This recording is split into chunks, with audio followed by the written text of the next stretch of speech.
My name is Marlon. I'm the Warranty and Service Director here for Kuberg in the US. We're going to show you today how to swap your controller out on your Kuberg Freerider. Very simple with some basic tools you can do this, and let's get started.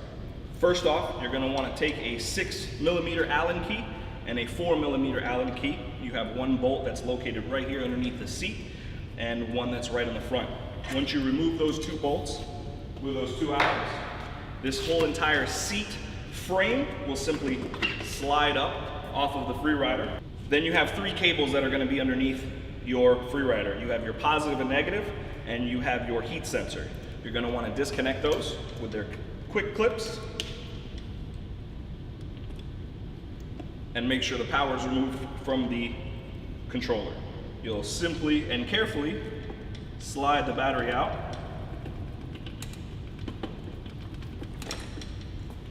Next thing you're going to want to do is you're going to want to take a deep or long 5mm Allen and remove the Allen bolt that's right here located on the tank cover. Once you remove that, you will gain access to the controller underneath. You also have a quick clip that you can disconnect the LED light from the actual wire and put it off to the side. Next step is you're going to want to take a 3mm Allen key, and you're going to want to loosen all of the bolts. You have 6 bolts here on the top of your controller to gain access to the inside of your controller.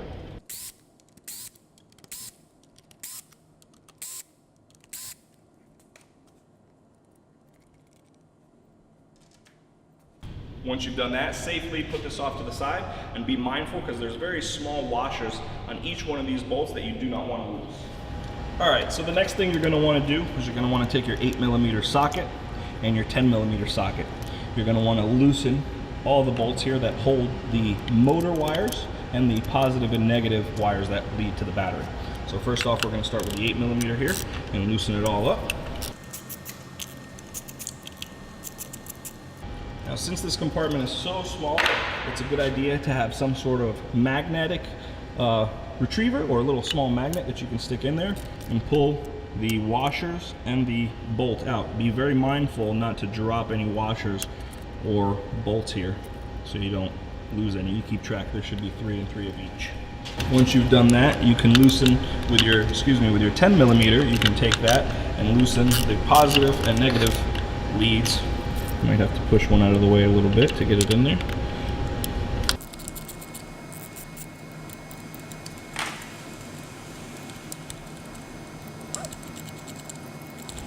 Then, very mindful and very carefully, you'll slowly pull out the wires that you have loosened up. You can start with the positive. You might have to wiggle it a little bit. The compartment is fairly tight. Then you can pull up on this grommet, removing the waterproof seal, and take out the other wire. Next, you're going to do the same with the next 2 grommets, pulling up the wires. Also be mindful to track the position of where they go. Also, when you guys are installing and removing these controllers, you can reach out to me in my email, which will be here in the video, and I can send you the actual instruction manual that has all the orientations and positioning for all the wires and clips. So once you remove those, again, be mindful you have a heat sensor here as well, so you'll pull that heat sensor out of the battery, placing it off to the side, out of the controller, placing it off to the side to reinstall in the new controller. Pulling the grommet out and tucking the motor wires down into the compartment out of your way. This is a tricky part, and I want to stress to take your time and be very, very careful when removing these clips up here in the front. You can very easily rip these wires out if you are not careful and if you try to rush or pull up too hard. First off, very gently, you're going to lift up here on the rubber grommet here that holds the wires in place. Again, being mindful not to tug or pull too hard. It should slide your wires right out of place. Again, try to be mindful as far as the orientation of which grommet goes where. That way you can replace them in the same order. Once again, the next grommet over, very gently removing the wires out of the grommet, being mindful again not to pull too hard, pulling up from the bottom As you can see, I'm taking my time. Even if you need to, it's a good idea to have one of these small picks. It'll help, again, to just finesse things out easily. All right, now, once you have removed the grommet, again, the most important part is not to tug or pull very hard on these wires. It's very easy to remove them. I'm going to start off by removing the LED switch. Again, with your clip, very good idea to have a clip. You can see that you can push down. And as you push down, slowly pick up, not only with the clip, but very gently. As you can see, you just kind of wiggle that clip out, and successfully you can take that out. Next, we're going to go for the Wi-Fi connector. The controller, again, pop the clip, and slowly and gently bring the clip up, trying not to pull too hard, and set it aside. We're going to go for the throttle and mode select button. Clip next. Slowly, as you can see, taking your time, just finagle it out, push it out. And this one stays in the bike, just kind of set it off to the side. You don't have to take it completely out. The next two clips I saved for last are the trickiest of the two clips. It is the magnetic kill switch here and the 6-pin hall or motor hall sensor that we have here. The reason they're the trickiest is they're very, if you can see, they're kind of shoved all the way in the corner. It is very easy to get caught on the edge of the controller and pull too hard. So again, be very mindful and patient when removing these two clips.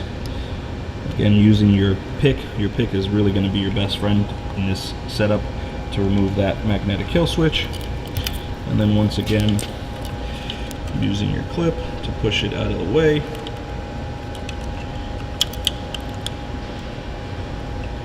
And slowly finagle it up. And there you go, it should slide right out. And that is how you remove all the wires from your controller. Now, the next thing you're going to want to do is you're going to want to take your Torx key. It is a T25. I have a small little ratcheting mechanism that I use. You should be able to fit a screwdriver handle in there, no problem.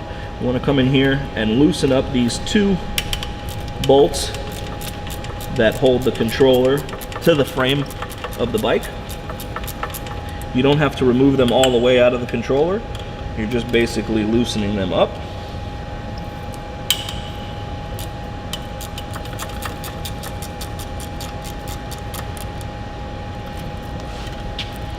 Once they are loose, like I said, you have one more Torx 25 located underneath the frame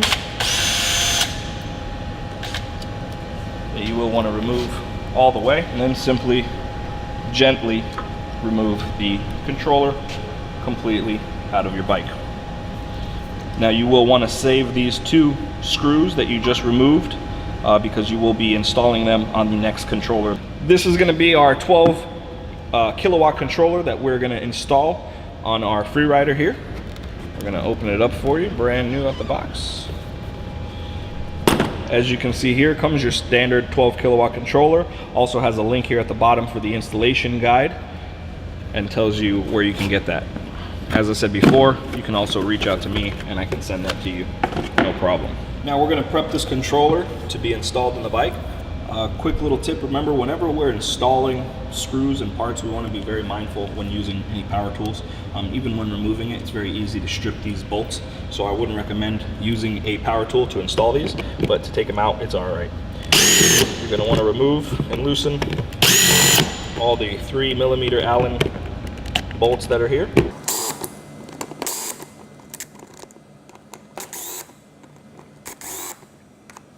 Once you remove all those, simply pick the cover up, place it down gently, again being mindful not to lose any of the bolts or washers that come with the controller. Remove these grommets, these rubber little grommets here, and also be mindful of the orientation. As you can see, I'm taking them out and putting them right back in the position that I took them out so I can remember for later. And if for any reason you didn't want to put in your Wi-Fi controller, or if you didn't want to add if your bike didn't have a heat sensor, you have two of these plugs that you can plug up empty holes if needed. we are not going to use these because all the ports will be used on this controller. Next, we're going to show you how to install the controller. First off, before we get there, we're going to want to take your Torx 25 screws that you had taken off from your previous controller and very carefully screw those in preparation. Take your ratchet mechanism and just kind of turn them in a little bit. There you go. Now your controller is ready to be installed. Alright, when installing the new controller, you want to be mindful to make sure all the wires are out of your way. Gently and slowly fit the controller in. Now you do have two washers that you want to make sure go on the right side of the frame, and the new controller should slide right in there. You're going to take your 25 Torx, come underneath here, and tighten it up. Making sure the controller is nice and secure. Take your same ratchet here, your small 25 Torx, and tighten these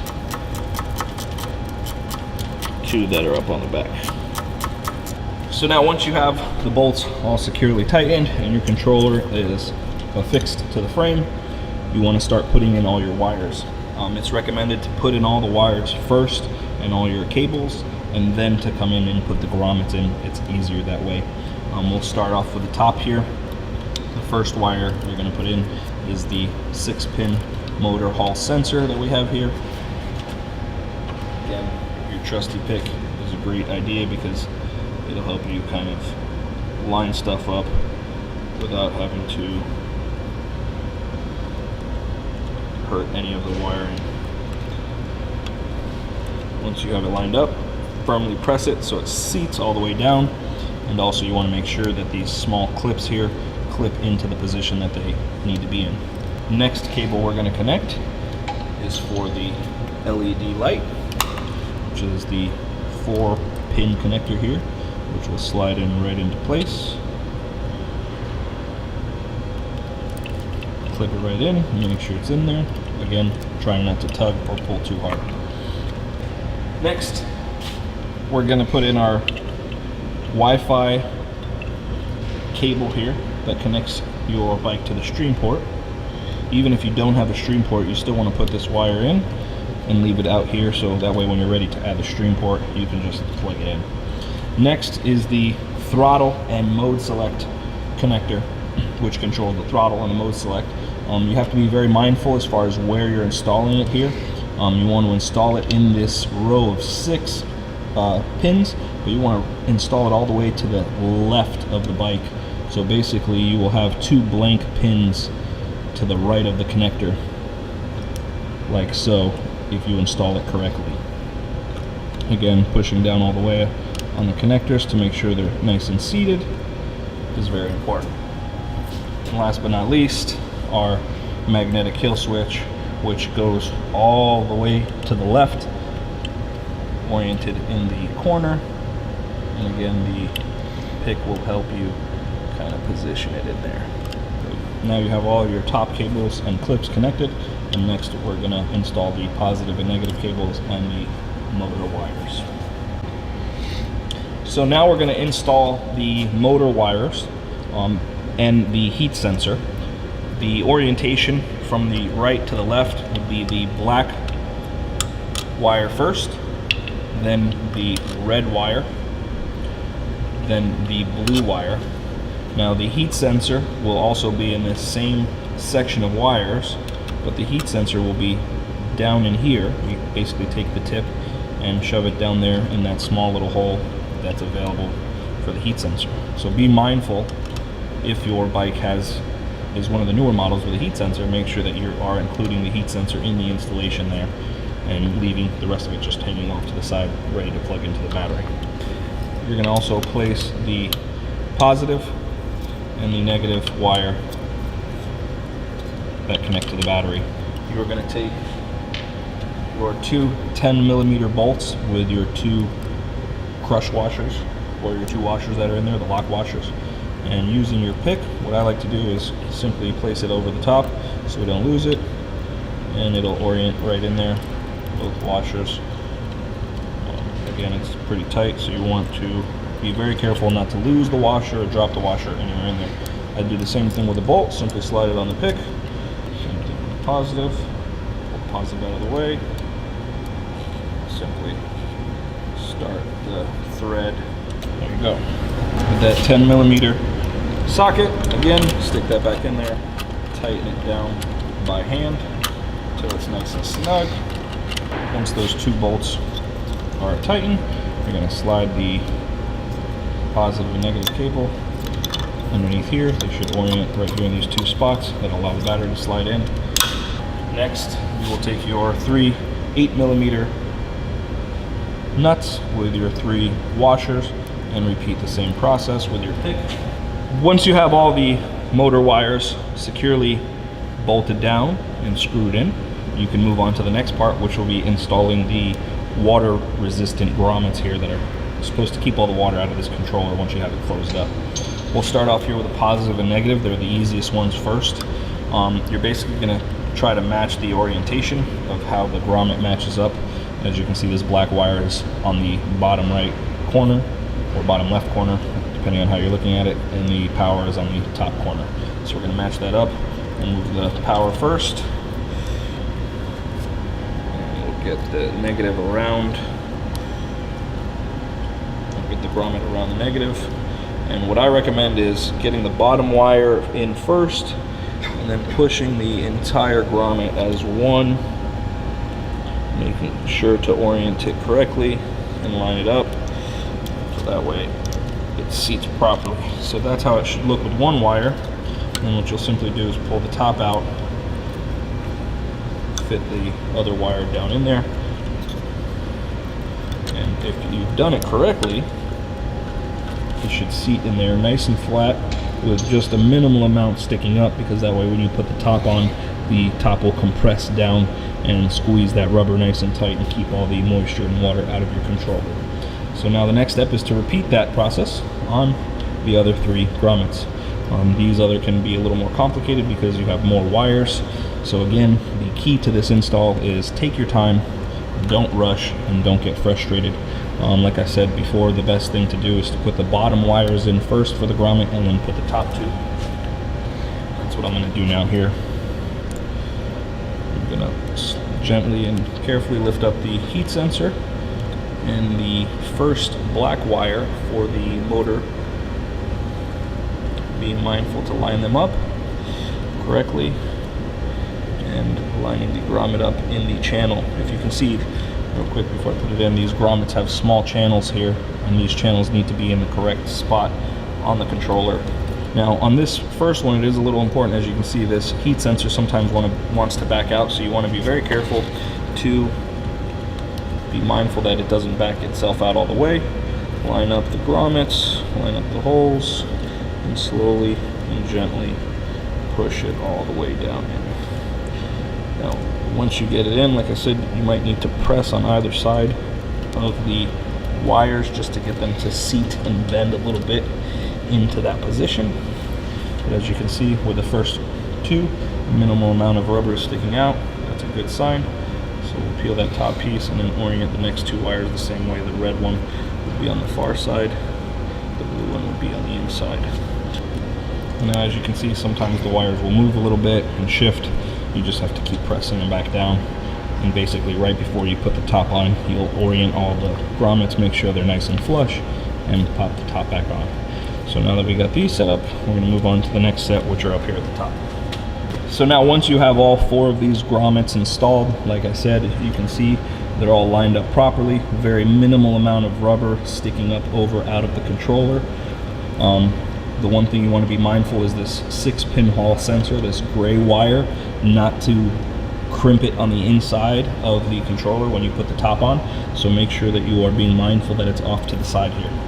With all the bolts lined up, with all the rubber grommets pushed down, we're going to slowly align the top, allowing all the bolts to fall into their holes. Using that 3mm extension or a hand socket, of course, you can start to tighten up the bolts while pushing down gently to make sure that the rubbers stay in place.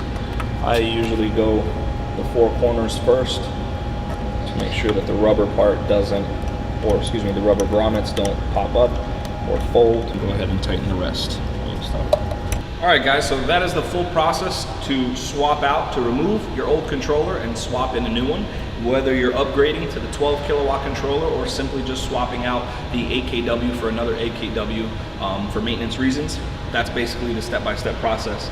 Once everything's all secure, the only 2 things, or 3 things that should be sticking out are your positive and negative cables and your heat sensor for your battery, making sure to be mindful that it doesn't get lost down at the bottom. The rest of the steps will be reverse of how we took everything apart, which will be putting the battery back in, attaching the seat frame and the cover over here.